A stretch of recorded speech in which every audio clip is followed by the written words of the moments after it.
অবশেষে বিচ্ছেদ হলো আবু তাহা মোহাম্মদ আদনান এবং সাবিকুন নাহার সারার। এমন একটি বিচ্ছেদ পুরো বাংলাদেশের সকল স্বামী স্ত্রীর হৃদয়কে নাড়া দিয়েছে। এই জন্য যে সাবিকুন নাহার সারা তার স্বামী মোহাম্মদ আবু তাহা আদনানের জন্য যেই পরিমাণ কাকুতি মিনতি করেছে, যেই পরিমাণ কান্না করেছে, তার গুম হওয়ার সময় তাকে ফিরে পাওয়ার আশায় সেই স্ত্রী আজকে খোলা কবুল করেছে উপস্থিত মুরব্বীদের সম্মুখে।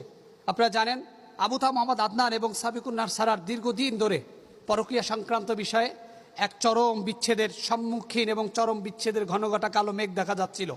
সেটা এখন বাস্তবে রূপ নিল। তাদের মুরব্বীরা একসাথে বসে আবু তাহা মোহাম্মদ আদনান সাবিকুন নাহার সারাকে খোলা তালাকের প্রস্তাব দেয় এবং সাবিকুন নাহার সারা সেটা সাদরে গ্রহণ করে। এবং আপনারা অনেকে ছড়াচ্ছেন যে 8 ভরি স্বর্ণের বিনিময়ে নাকি সাবিকুন নাহার সারা আবু তাহা মোহাম্মদ আদনানকে ছেড়েছে। এই তথ্যটা সঠিক নয়, বরং সাবিকুন নাহার সারা আবু তাহা মোহাম্মদ আদনানের একটি প্রতিষ্ঠিত প্রতিষ্ঠান জিন্নুরাইনে তিনি বিভিন্ন সময় 5 ভরি স্বর্ণ সহ আর অর্থ দিয়েছেন।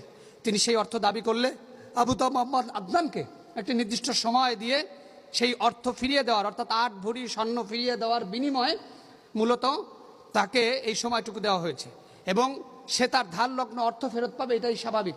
এবং সন্তানগুলো আজকে তাদের দুই পরিবারের সম্মতিতে হয়তো সিদ্ধান্ত হয়েছে, কিন্তু আমরা যারা স্বামী এবং স্ত্রী আছি, আমরা যারা একে অপরের প্রতি সহনশীল, যারা এখন অপরাধ করছি পরকীয়ার মাধ্যমে, অর্থাৎ স্বামী কিংবা স্ত্রী পরকীয়ায় জড়িত, আমি তাদের কাছে বলবো পরকীয়া একটা মানুষকে ধ্বংস করে দেয়।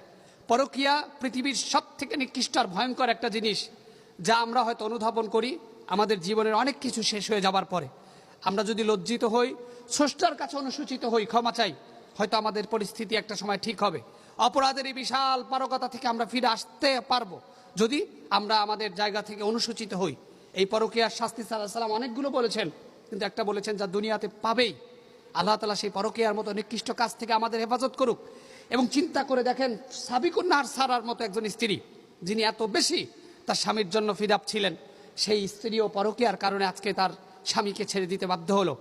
এক কঠিন হৃদয় বিদারক ইতিহাস সৃষ্টি হলো, যার মাধ্যমে স্বামী স্ত্রী যারা আছেন তারা প্রত্যেকেই শিক্ষা নেবেন। বিশেষ করে এই সাফারাতটা সব থেকে বেশি করে সন্তানেরা। স্বামী তালাক হয়, অন্য কোনো নারীকে বিবাহ করে, স্ত্রীর তালাক হয়, অন্য কোনো পুরুষকে বিবাহ করে। মাঝখান থেকে যে সন্তান, তারা তাদের বাবা মায়ের আদর স্নেহ ভালোবাসা থেকে বঞ্চিত হয়। সুতরাং পরকীয়ার মতো ঘৃণিত কাজ, বিচ্ছেদের মতো ঘৃণিত কাজ, আর তালাক হচ্ছে ইসলামী শরিয়াতের একদম সর্বনিম্ন স্তর। সাল্লাল্লাহু আলাইহি ওয়াসাল্লাম বলেছেন একদম কোনো উপায় না থাকলে সেই তালাকটাকে বৈধ করা হয়েছে।